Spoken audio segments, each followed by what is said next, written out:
Masyarakat Indonesia cukup terkenal dengan sifat kental dan semangat kebangsaannya sehingga muncul satu slogan yang cukup terkenal di Indonesia iaitu NKRI Harga Mati. NKRI bermaksud Negara Kesatuan Republik Indonesia. Bagi mereka bersedia untuk hidup dalam kesusahan asalkan mereka tidak terjajah. Kisah yang aku nak bawakan kali ni adalah kisah perjuangan rakyat Indonesia menentang penjajahan Belanda. Sebelum aku teruskan, bagi yang belum subscribe, tekan dulu butang subscribe channel YouTube ni.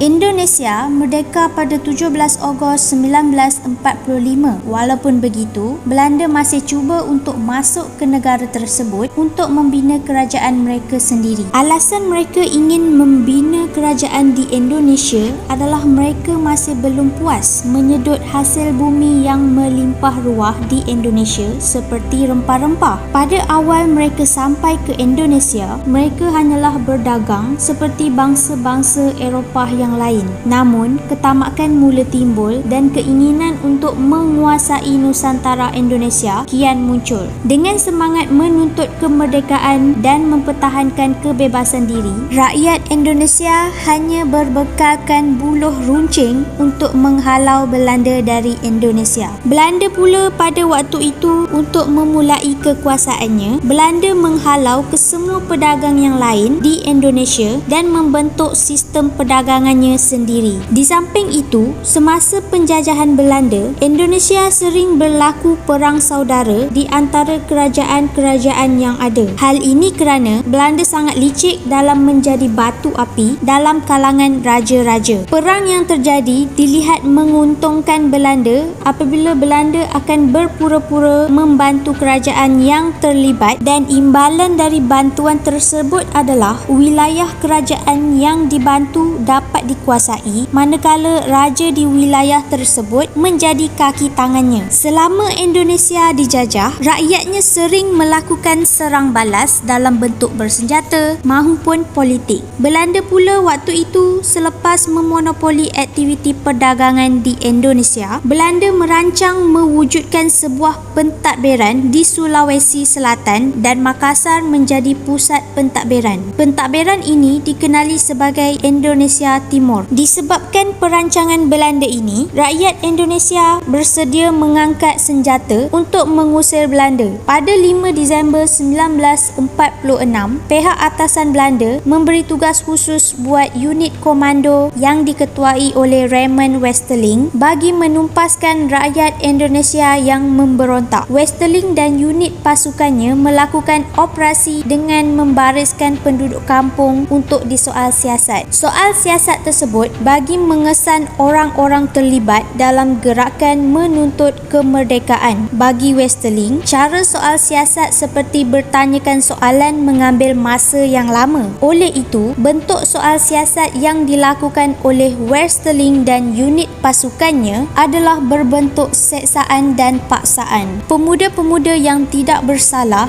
diseksa dengan kejam dan penyiksaan itu dilakukan di hadapan keluarga sendiri. Mereka yang mengaku terlibat dengan gerakan kemerdekaan akan ditembak dan yang tidak mengaku tapi dituduh juga akan ditembak. Beberapa buah kampung terlibat dengan siri pembantaian yang dilakukan oleh Westerling ini. Ianya berlaku dari 5 Disember 1946 sehingga 21 Februari 1947. Selain rakyat yang menjadi mangsa, keturunan raja juga turut dibantai. Contohnya di Supa. Di Supa, Raja Supa yang dikenali sebagai Datu Supa Muda diseksa sebelum dibunuh dengan kejam. Selama 3 bulan modus operasi pembantaian dilaksanakan, diperkira seramai 40,000 orang telah mati di tangan Westerling. Namun, Belanda waktu itu hanya mengakui yang mereka cuma membantai 2,000 orang sahaja. Belanda juga bertindak melindungi Raymond Westerling daripada dianiaya diadili.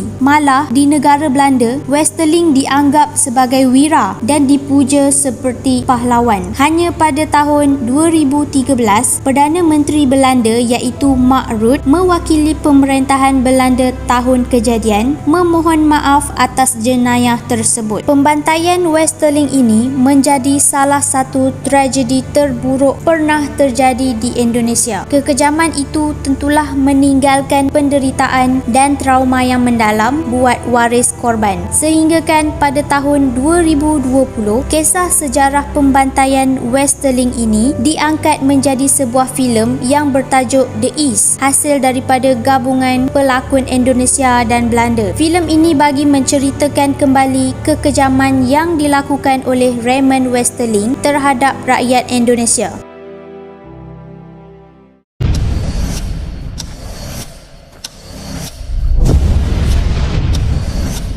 Momenteel regeert chaos het land.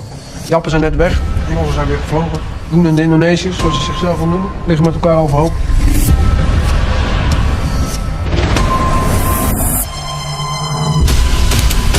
Ze noemen hem de Turk. Ze zeggen dat hij niemand hoeft te rapporteren. Om hier gekomen om mensen te helpen, net als de rest een beetje rondjes te lopen. Door goed te doen zonder van een ander vergeven krijgen.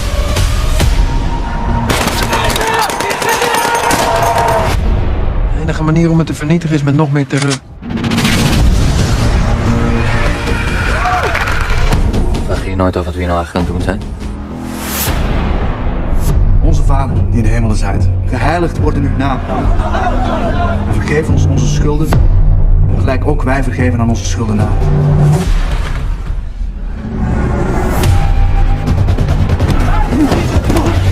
Wat hier gebeurt,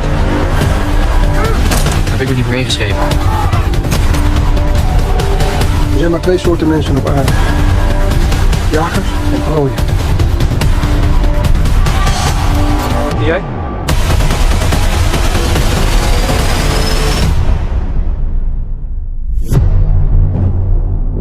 Sekian sahaja kisah pembantaian rakyat Indonesia yang dilakukan oleh Raymond Westerling. Kalau korang tertarik dengan kisah kali ini, korang jangan lupa tekan butang like, share dan subscribe. Assalamualaikum.